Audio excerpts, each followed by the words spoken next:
آج جو کسی سامنے رجب طیب اردگان کے بارے میں پوچھا ہے کہ ان کے عقائد وہی ہیں جو علماء دیوبند کے ہیں، اور پھر آگے یا نہیں ہے، پھر آگے کسی نے کہا کہ بعض لوگ بریلوی حضرات یہ کہتے ہیں کہ وہ ہمارے عقائد پر ہیں۔ اس بارے میں مختصر سا کچھ عرض کرنا چاہتا تھا۔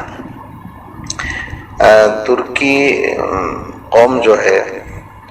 اس کی اکثریت حنفی اور ماتریدی ہے، فقہی مذہب کے اعتبار سے حنفی اور عقائد میں ماتریدی ہیں، اور تصوف سے بھی ان کا پرانا تعلق ہے۔ مولانا جلال الدین رومی ترکی ہی میں ہے ان کا مزار بھی، اور بعد میں مرزا مظہر جانا رحمۃ اللہ علیہ کے مشہور خلیفہ شاہ غلام علی دہلوی رحمۃ اللہ علیہ کے خلیفہ تھے شیخ خالد بغدادی کردی۔ ان کا فیض عراق، شام اور ترکی کے علاقوں میں جاری ہوا، اور وہ چونکہ کردی تھے، کردی لوگ جو ہیں ترکی میں بھی ہیں اور عراق میں بھی ہیں، تو شام تک ان کا فیض پھیلا، اور علامہ شامی رحمۃ اللہ علیہ خود ان کے مرید تھے۔ یہاں تک کہ ایک مرتبہ شیخ خالد بغدادی نقشبندی رحمۃ اللہ علیہ کے اوپر کچھ اعتراضات ہوئے، تو علامہ شامی نے ایک رسالہ لکھا تھا سل الحسام الہندی لنصرت الشیخ مولانا خالد النقشبندی۔ تو بہرحال اس وقت سے ترکی کے لوگوں کی اکثریت نقشبندی سلسلہ تصوف سے متعلق ہے، اور آپ حضرات جانتے ہیں کہ تصوف میں اگر مسلسل تہذیب و تجدید کا کام جاری نہ رہے تو بدعات بڑی آسانی سے در آتی ہیں۔ ترکی میں بھی کسی نہ کسی درجے میں یہ ہوا ہے، وہ پورے طور پر تو بدعتی نہیں ہیں، لیکن ان کے یہاں کچھ چیزیں رسوم کے درجے کی آ گئی۔ میں بہت زیادہ واقف تو نہیں ہوں، لیکن ایک بار وہاں جانا ہوا تھا تو اندازہ ہوا تھا، جیسے امام لوگ الفاتحہ وغیرہ بھی کہتے ہیں، اور اسی طرح کی کچھ رسمیں ان کے یہاں چلتی ہیں، اور انہی میں کچھ محقق علماء بھی ہیں جو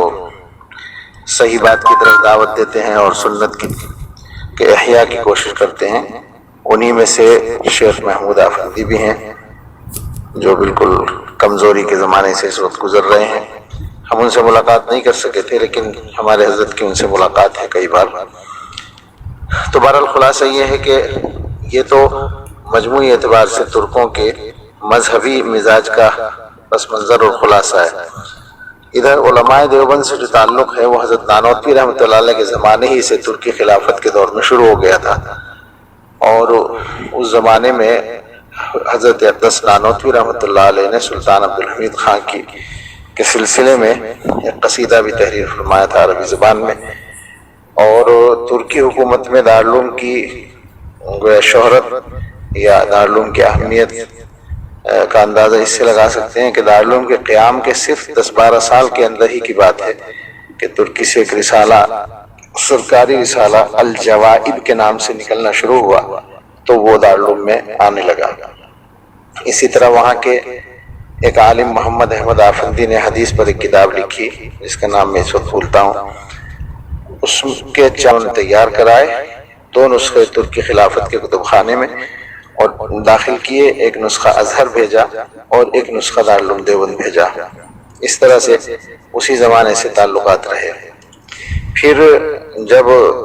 ترکی خلافت خطرے میں آئی اور ہندوستان میں اس کے سلسلے میں تحریک چلی اور مختلف طبقات نے،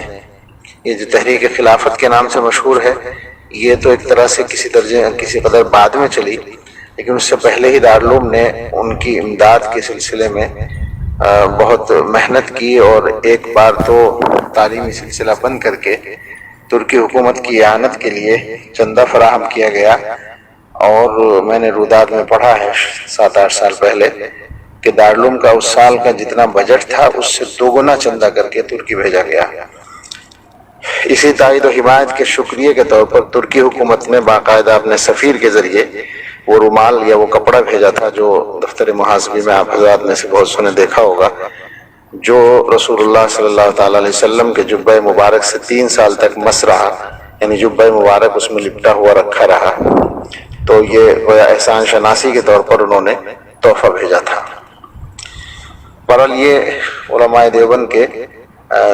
بنیادی تعلق کا پس منظر ہے، تو اس لیے مجموعی اعتبار سے یہی کہا جا سکتا ہے کہ مزاجاً وہ ہمارے قریب ہیں. بعد میں بھی رابطے کے سلسلے جاری رہے ہیں.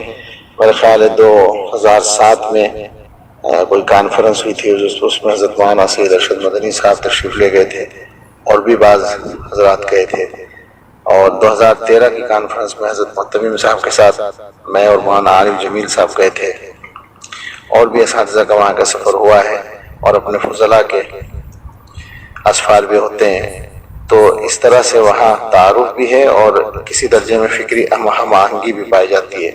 اس میں یہ بھی ہے کہ علامہ زاہد کوثری رحمۃ اللہ علیہ چونکہ خود کردی تھے اور ترکی کے آخری شیخ الاسلام شیخ مصطفیٰ محمود صبری رحمۃ اللہ علیہ کے وکیل تھے، سیکریٹری تھے، اور وہ بلند پایہ حنفی عالم بھی تھے اور علماء دیوبند سے پوری طرح واقف اور ان کے قدردان بھی تھے. اس لیے بھی علماء دیوبند کے علمی اور دینی کاموں سے ترکی کے لوگ خوب واقف ہیں. تو اس اعتبار سے ان کو ہمارے سے زیادہ قریب کہا جا سکتا ہے. یہ صورتحال ہے وہاں کی. رجب طیب اردگان جو ہیں یہ بھی گویا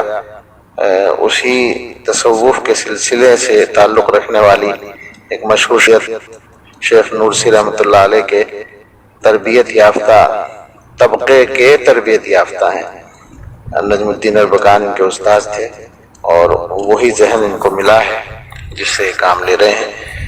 اللہ تعالیٰ ان کو بھی اور تمام ہی مسلم حکمرانوں کو اپنی مرضیات کے مطابق کام کرنے کی توفیق عطا فرمائے.